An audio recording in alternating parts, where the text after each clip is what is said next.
Bienvenidos a la fábrica de Crown Core en Ribadumia, Pontevedra. Les invito a conocer nuestras instalaciones. Fabricamos envases para conserva, concretamente en Galicia para conservas de pescado, de hojalata. La hojalata es un envase 100% reciclable. Nuestra especialidad es conserva de pescado. Fabricamos unos 1.000 millones de envases al año en estas instalaciones de Ribadumia. Contamos con una masa laboral de 200 trabajadores. Desde el año 97 hemos ido creciendo y en el año 2014 la empresa se vende a una gran empresa americana, se llama Crown Core.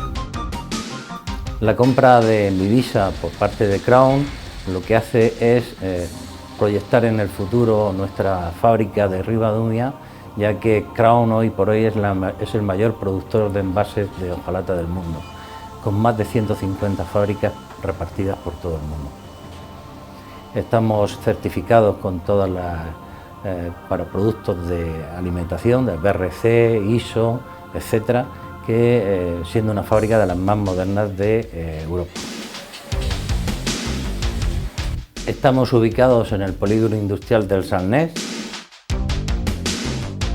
Muchas gracias por la visita que nos han hecho a ustedes y estaremos siempre dispuestos y encantados de recibirlos.